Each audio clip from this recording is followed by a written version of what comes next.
നമസ്കാരം, കൊട്ടാരക്കര മീഡിയയിലേക്ക് സ്വാഗതം. അമ്പലമുക്ക് വിനീത കൊലക്കേസിൽ പ്രതി രാജേന്ദ്രന് വധശിക്ഷ വിധിച്ചു. കന്യാകുമാരി ജില്ലയിലെ തോവാള സ്വദേശിയാണ് പ്രതിയായ രാജേന്ദ്രൻ.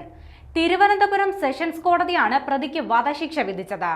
തമിഴ്നാട്ടിൽ രാജേന്ദ്രൻ നടത്തിയ 3 കൊലപാതകങ്ങൾ കൂടി ഉയർത്തിക്കാട്ടി പ്രതി കൊടും കുറ്റവാളിയാണെന്നായിരുന്നു പ്രോസിക്യൂഷൻ കോടതിയിൽ വാദിച്ചത്.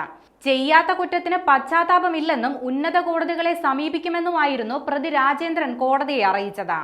2022 ഫെബ്രുവരി 6-ാം തീയതി സമ്പൂർണ്ണ ലോക്ക്ഡൌൺ കാലത്ത് 4.5 പവന്റെ മാല മോഷ്ടിക്കാനായിരുന്നു രാജേന്ദ്രൻ വിനീതയെ കൊലപ്പെടുത്തിയത്.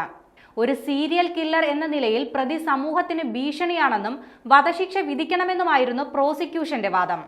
പ്രതിയുടെ പ്രവൃത്തി അതിക്രൂരവും പൈശാചികവും സമൂഹത്തിന്റെ മനസാക്ഷിയെ ഞെട്ടിക്കുന്നതുമാണെന്ന് പ്രോസിക്യൂഷൻ കോടതിയിൽ പറഞ്ഞു. അലങ്കാര ചെടിക്കടയിലെ ജീവനക്കാരിയായിരുന്ന വിനീതയെ സമ്പൂർണ്ണ ലോക്ക്ഡൌൺ സമയത്ത് 2022 ഫെബ്രുവരി 6-ാം തീയതിയാണ് കൊലപ്പെടുത്തിയത്.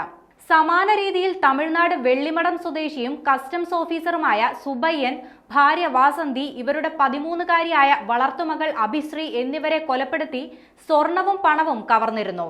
ഈ കേസിൽ ജാമ്യത്തിലിറങ്ങിയാണ് ഹോട്ടൽ തൊഴിലാളിയായി പേരൂർക്കടയിൽ രാജേന്ദ്രൻ എത്തിയത്.